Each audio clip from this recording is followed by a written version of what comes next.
What's good, family? It's your boy, the Expert Genius, aka XP. Sitting here with my little man, Champ.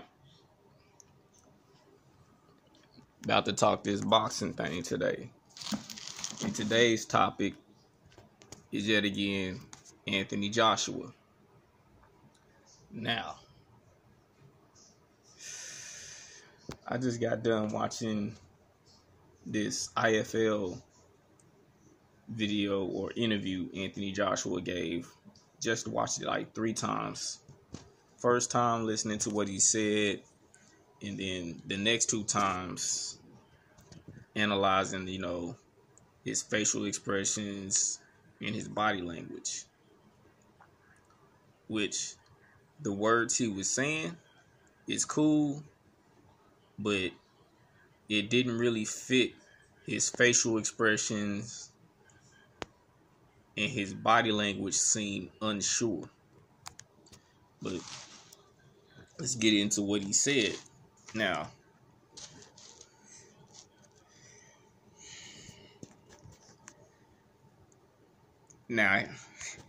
this is funny because he says, I'm just trying to balance everything that I'm doing. Relight that ball of energy. And about that ball of energy, he then goes on to say, the ball of energy to me is living life with a purpose again.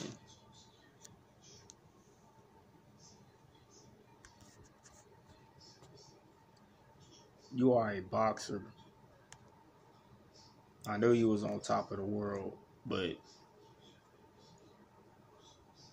what do you mean relight that ball of energy? If you are in this sport and you're not even late in your career, you're still early in your career, reaching your prime, and you're trying to relight your ball of energy, boxing is not the sport for you. Anything that you don't even have to be boxing.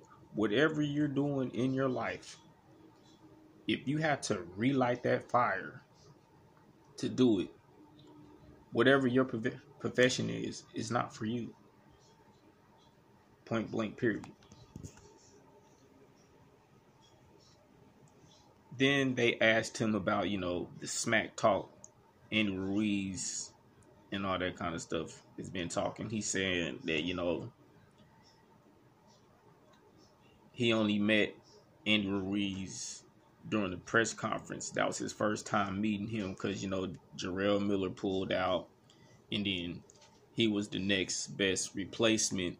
So the energy he had for the fight was gone, but the smack talk ain't doing nothing but, Andy Ruiz ain't doing nothing but digging a deeper grave for himself. Really. And he also said he's not making excuses. He took his L like a man, which part of that is true, because after the fight, he did take his loss like a man. He didn't make no excuses or nothing. Then we get to a week ago or a few weeks ago, something like that. And now he's making nothing but excuses. Talking about, what was going through his head in the ring during the fight. I guess in the 4th round or something like that.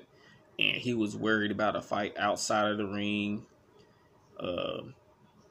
He was worried about, trying to perform better than Deontay Wilder. He was worried about Deontay Wilder and Tyson Fury trying to be in that fight, and he wasn't interested because, they wasn't fighting him. Well, you wasn't fighting him in the first place. You chose Jarrell Miller. Well, whoever chose Jarrell Miller, because Eddie Hearn did an interview with my brother, the Cali Enigma, and he said they had two opponents for the June 1st date. Jarrell Miller and Luis Ortiz. And they took both of those names to Madison Square Garden and DAZN. And DAZN and Madison Square Garden chose Jarrell Miller over Luis Ortiz. Now,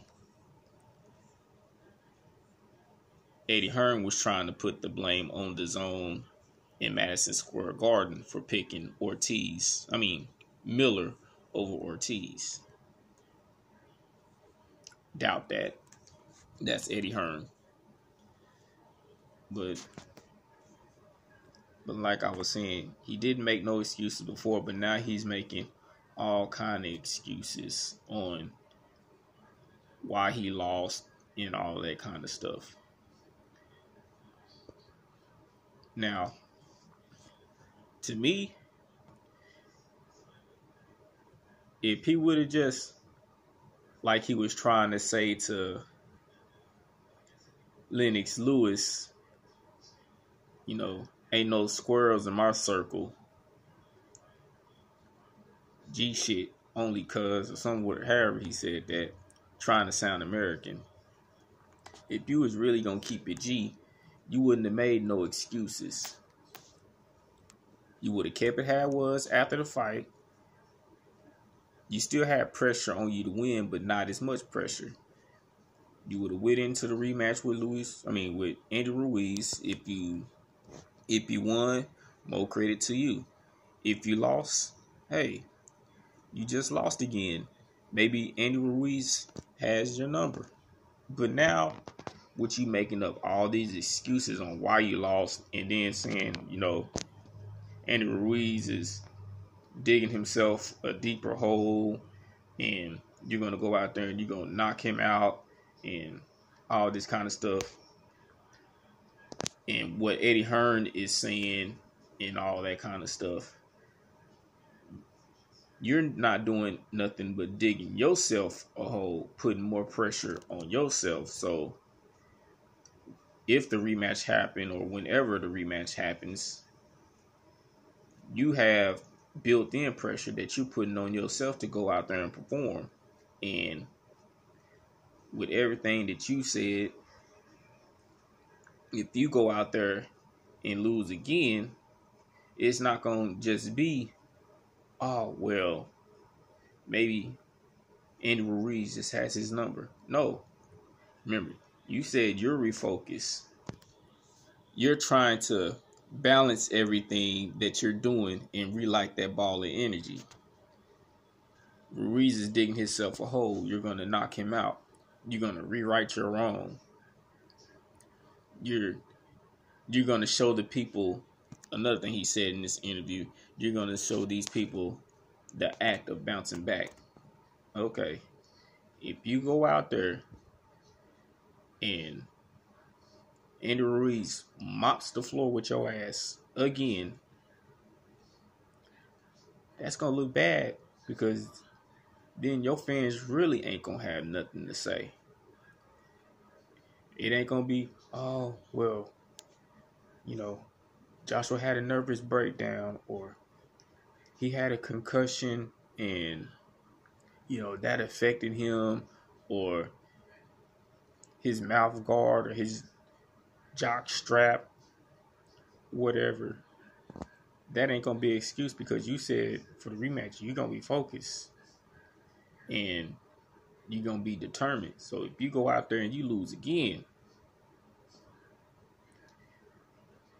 you put that pressure on yourself.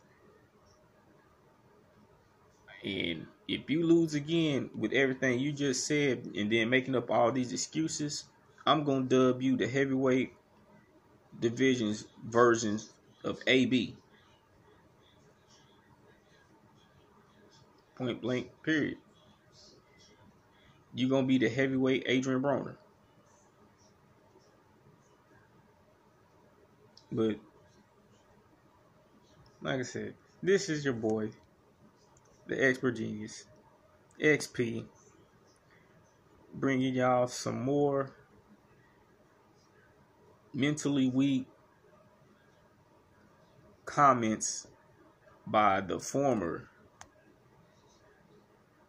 WBA, WBO, and IBF champion. Oh, and what was that other belt he had?